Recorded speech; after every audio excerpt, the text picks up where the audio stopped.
The next fly we're going to tie is called our improved sparkle dun. And what's improved about it is it floats a little bit better and it's a little bit easier to see.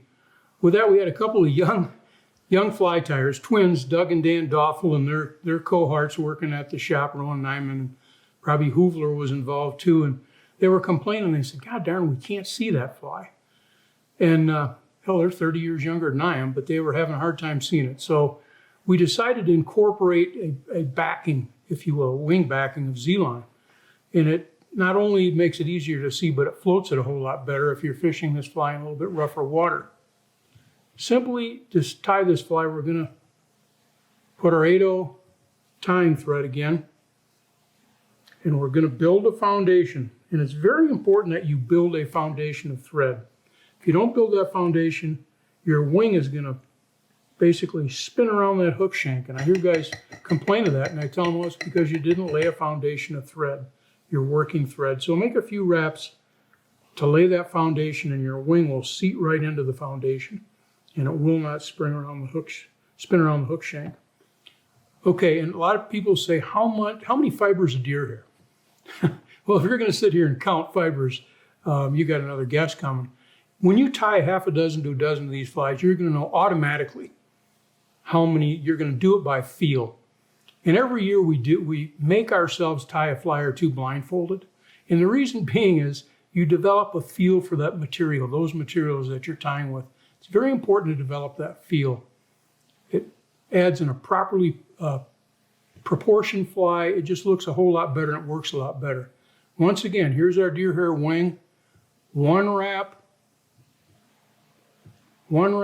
two wraps, and now you want to pull straight down and watch that wing spring.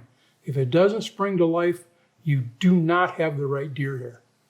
You want hollow, coarse deer hair. I cannot emphasize that enough. So many people will call and say, I need a piece of deer hair. And I'll say, what are you going to do with it? And they go, what's it to you? And I say, well, I'll tell you what. If you're going to spin it, that's one thing. If you're going to tie the wings of a sparkle dun or an ex-caddis, it's a whole different ball game. You need a whole different piece of deer hair. Next, I'm going to take Z-line and I want to back the wing with that Z-line. So I tie that right against the back end of the wing.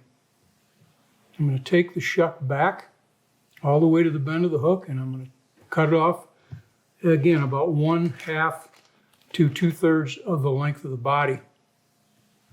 Now I'm going to stand the wing up. And a lot of guys say, oh heck, I'm going to dub forward, and then when I get ahead of the wing, I'll put some dubbing and good enough. And we thought that was good enough. One day we tied 8 dozen sparkle duns, and we did just that, and we went back the next day, and the wing was like it is right now. You want to stand the wing up right now with wraps of your thread. So take that backing wing of Z-line and 1/3 of your deer hair wing and pull it forward or pull it back and put a wrap of thread. Do that again with the next third, and finally take the entire wing and wrap in front of it, creating a dam of your working thread. That's going to stand that wing up, and it's going to keep it up.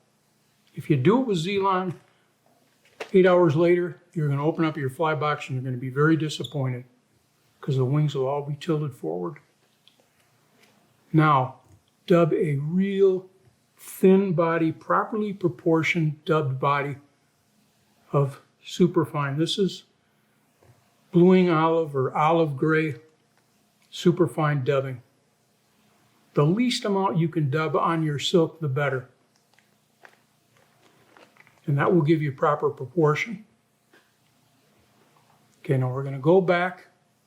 I always put the first wrap slightly ahead of the shuck, and then I fill in right at the tail end with the next wrap, and now I start my body forward, leaving room behind the wing.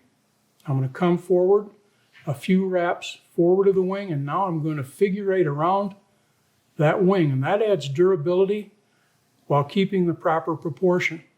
Now, if you have a few fibers of deer hair, go ahead and trim them out of the way. Every now and then you'll get that. No big deal, just trim them out of the way, or they imitate legs of a mayfly.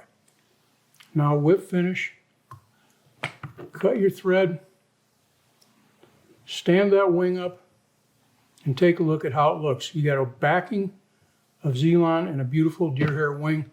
180 imitates a small western green drake that flies deadly.